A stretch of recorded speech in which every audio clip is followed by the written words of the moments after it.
They say silence is the loudest cry of the soul, and for the one who fears love, that silence becomes their shield. What looks like distance is not always rejection. Sometimes it's the language of a heart that loves deeply but has never felt safe enough to show it. When someone with avoidant attachment begins to withdraw, it's easy to mistake their distance as rejection, as if their silence means indifference or their emotional retreat signifies the end of connection. Yet beneath that surface lies a far more complex truth. The avoidance withdrawal is rarely an act of coldness. It's a reflex born from emotional overload, a quiet defense mechanism shaped by early experiences where closeness once felt unsafe, unpredictable, or suffocating. To understand this shift, we must look not at what they do, but why they do it, because their silence often carries more emotion than their words ever could. For the avoidant, love does not come with ease. It awakens sensations they have spent years trying to suppress. When they begin to feel seen, needed, or emotionally dependent, an invisible alarm sounds within them. This alarm is not about their partner's behavior, but about their own emotional history. In the past, vulnerability might have been met with rejection, criticism, or loss of control, teaching them that emotional closeness equals danger. So, when someone reaches toward them with warmth, their instinct is to step back, to protect themselves from the pain they once knew too well. It's not rejection, it's survival. The paradox is that the more they care, the more they retreat. The emotional intimacy that feels natural and healing to others can feel suffocating to them. It's as if every affectionate gesture threatens to break the delicate balance of their inner world. Their nervous system interprets closeness as a loss of control, as though love itself could consume them. They crave connection, but fear the cost of it, the cost of losing themselves, of being dependent on someone who might one day disappear. This fear drives their distance, but that distance is filled with longing, not apathy. When they pull away, it's not because they stopped feeling, it's because they are feeling too much. The emotional intensity becomes unbearable, and they retreat to regain stability. They convince themselves that solitude is peace, that independence is strength, yet deep down, their isolation is a quiet plea for safety. Their detachment is an emotional shield, an invisible wall built long ago to guard the tender parts of their soul that no one protected before. What looks like rejection is often an act of self-preservation, a way of saying, I need to breathe, I need to feel safe before I can feel close again. For those on the other side, this withdrawal feels personal. It feels like abandonment, like the sudden dimming of a light that once burned brightly. But the truth is, the avoidant doesn't pull away because they stopped loving. They pull away because love triggers the very fears they've spent a lifetime avoiding. Their distance is not a punishment. It's an unconscious coping mechanism. They're not trying to hurt you. They're trying to protect themselves from the ghost of past pain that love has awakened. Understanding this shift requires patience and perspective. It requires seeing beyond behavior and recognizing the wound beneath it. The avoidance withdrawal is not a closing of the heart, but a frightened pause, a temporary retreat into the only space they know feels safe. The key is not to chase or to shame them, but to understand that their silence often speaks the language of someone overwhelmed by their own emotions. It's the moment where fear and love intersect, where connection feels like both salvation and threat. What appears to be emotional distance is, in truth, an act of self-defense built on years of learning that closeness could hurt. The avoidant doesn't reject love. They fear it will undo them. Their withdrawal, though painful to witness, is their way of finding balance in an emotional world that feels too big, too consuming, and too uncertain. If you look closely enough beneath the silence and retreat, you'll see not rejection, but a heart quietly struggling to feel safe in love. For the avoidant individual, Fear is often disguised as control. On the surface, they appear composed, independent, and self-sufficient. But beneath that calm exterior lies a deep-seated terror of emotional entrapment. They are not running from love itself. They are running from the loss of safety that love seems to threaten. To them, closeness feels like surrender, and vulnerability feels like exposure.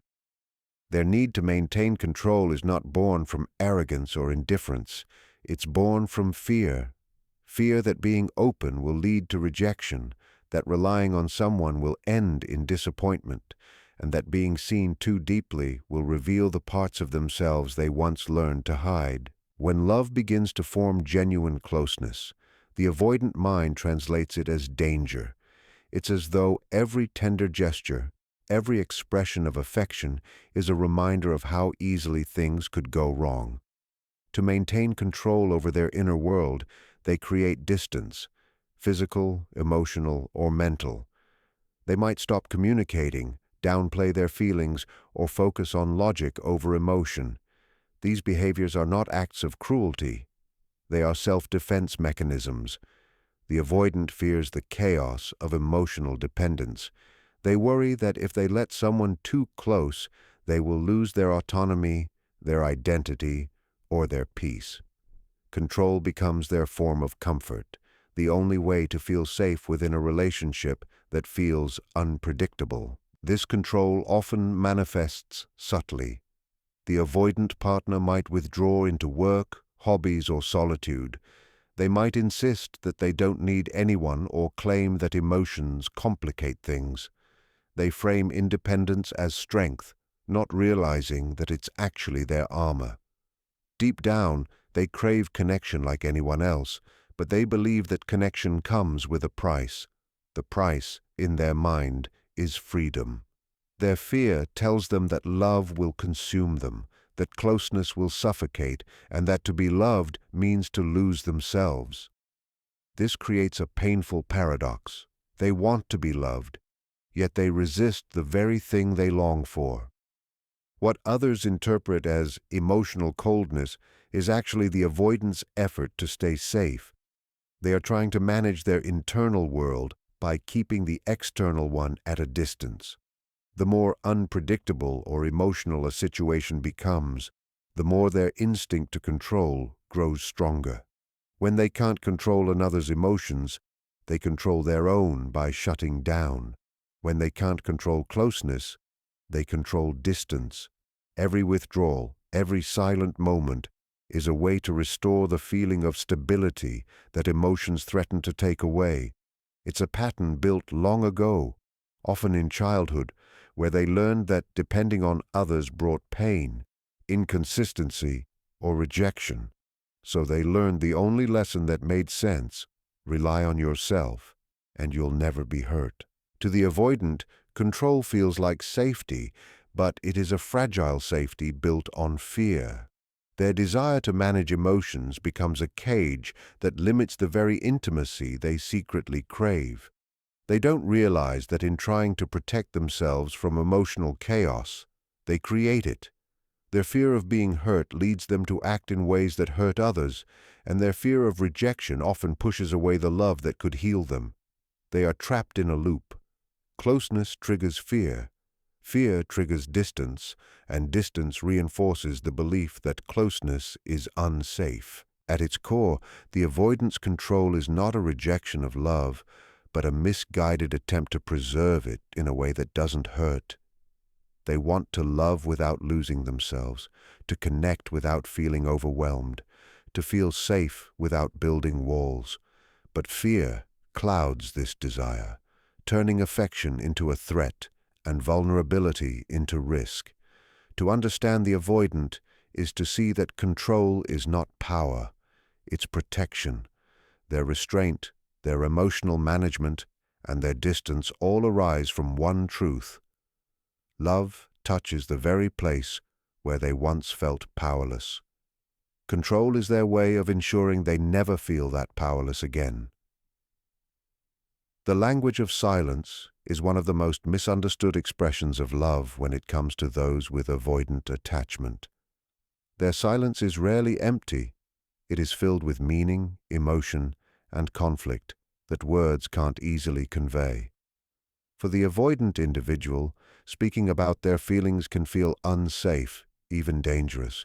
Words make emotions real, and emotions to them are unpredictable and overwhelming. So instead of verbal confessions or visible affection, they communicate through subtler forms, through presence, consistency, quiet acts of care that may go unnoticed by those expecting open emotional displays. To understand their silence is to listen not with the ears, but with awareness, to see love expressed in restraint, steadiness, and the things they quietly do instead of say. The avoidant silence often begins where vulnerability would otherwise start. When emotions rise, they instinctively retreat inward. It's not that they don't feel deeply, it's that they feel too deeply and lack the emotional safety to show it. Silence becomes their way of managing intensity, of keeping love within limits they can bear. When they fall silent, they are not always closing off. They are regulating themselves, trying to find balance between the desire for connection and the fear of losing control. Their silence is not absence, it's a pause, a moment of internal negotiation between heart and mind. This inner silence often confuses their partners. It feels like rejection or coldness, especially in moments where reassurance or affection is needed most. Yet, if you look closer, you'll see small gestures that speak the words they can't say. They may remember details that matter to you, fix something you mentioned once in passing, or quietly stay near you without speaking. These gestures are their version of "I care." Their love is pragmatic rather than poetic, expressed through responsibility and quiet loyalty instead of emotional expression. It is easy to miss these signals if you expect them to love loudly. Their affection hides in the ordinary, in the stability they bring, in the way they keep showing up even when words fail them. For the avoidant, silence is safety. Words require vulnerability, and vulnerability threatens the illusion of control they depend on to feel secure. They fear that if they speak their emotions, they might lose themselves in them. To them, love expressed too openly feels risky, as if it might expose wounds they have long buried. So they choose quiet, hoping it will keep things calm and predictable. This silence is not meant to hurt. It is meant to protect both them and the relationship from the emotional storms they fear. But this very silence often becomes the wall that separates them from the closeness they actually desire. Behind the avoidance quietness, there's often a longing they can't voice. They may lie awake next to someone they love, wanting to reach out but feeling paralyzed by fear of rejection or dependence. They may think of what they want to say, how much they care, but the words die before reaching their lips. The silence is full of unsaid feelings, of love caught between fear and expression, and though they may seem distant, they are often observing everything, your reactions, your tone, your energy, trying to feel safe enough to lower their defenses. Understanding this language means accepting that silence does not always mean absence of emotion. It means recognizing that sometimes love speaks in stillness, that care can exist without constant expression. The avoidant silence, when seen with compassion, reveals its true nature, not as rejection, but as a delicate balance between fear and affection. It is their way of staying close without feeling overwhelmed, of loving in the only way they have learned to survive. Beneath that quiet exterior lies a heart that feels deeply but fears being misunderstood, a heart that hides behind silence not to escape love, but to protect it from the chaos of its own intensity. Inside the mind of an avoidant individual lives a constant tug-of-war between desire and fear. It's an invisible battle that shapes their every emotional response, one that few people ever see or fully understand. They crave closeness, yet the very thought of it terrifies them. They long to be held, understood, and accepted, But when love gets too near, they instinctively retreat. This push and pull dynamic is not a game or manipulation. It is an unconscious pattern born from the tension between two powerful internal forces: the deep human need for connection and the equally deep need to feel safe. The avoidant lives at the crossroads of these two drives, constantly pulled between wanting to be loved and needing to protect themselves from that love. Their heart whispers, "Stay," while their mind shouts, "Run."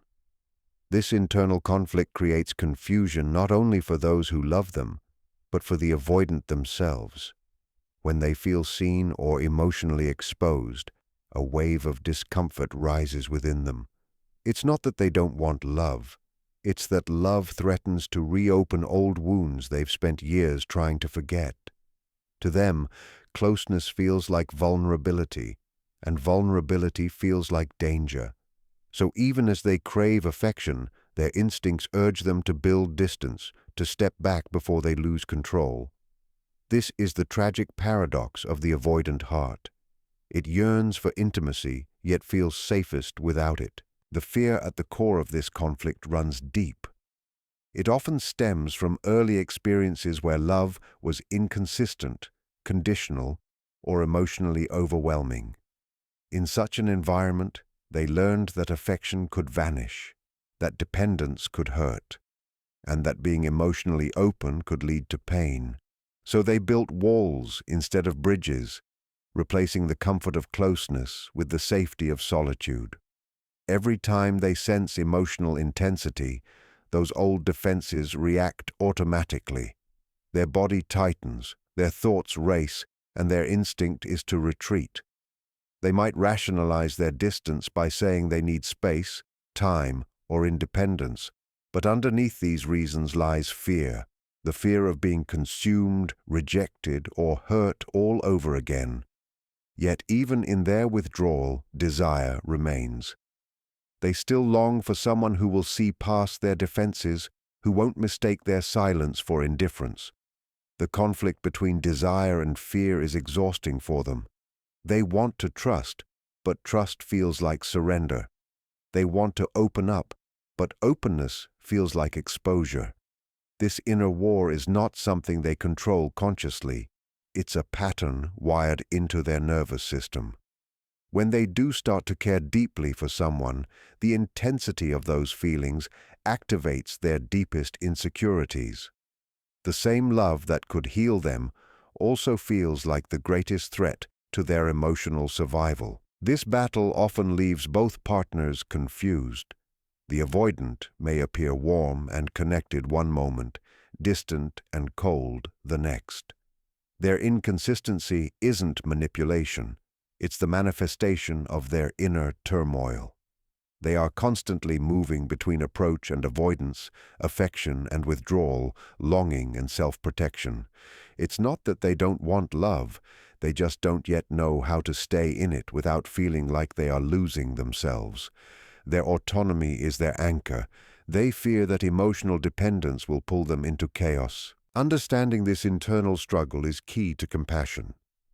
The avoidance conflict between desire and fear is not a reflection of a lack of love, but of love tangled with pain.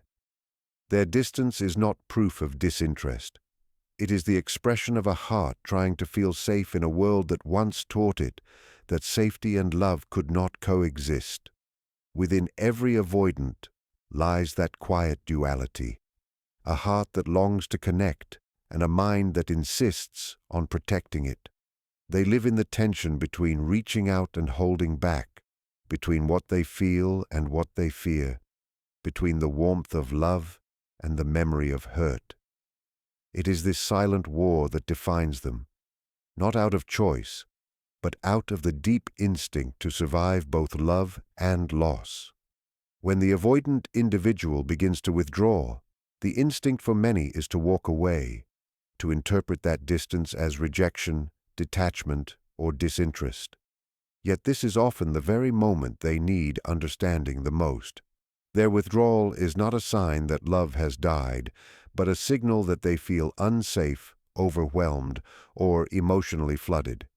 When faced with intimacy that feels too intense, they retreat into solitude not to end connection, but to find safety within it. Walking away during this phase doesn't just end the relationship, it confirms their deepest fear, that closeness always leads to loss, that love is something that cannot withstand distance. Healing, therefore, begins not with punishment or abandonment, but with presence, the kind of calm and patient understanding that teaches the avoidant that love doesn't have to hurt, that it doesn't disappear when emotions become heavy. To love someone with an avoidant attachment is to understand the language of fear disguised as independence. They may need space, but space doesn't mean absence.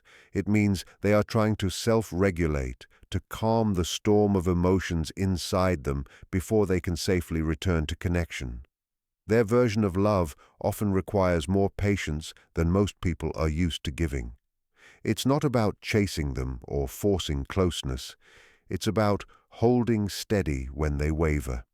When someone chooses to stay grounded instead of walking away, it quietly teaches the avoidant that love can exist without control or pressure, that emotional closeness doesn't have to strip away freedom.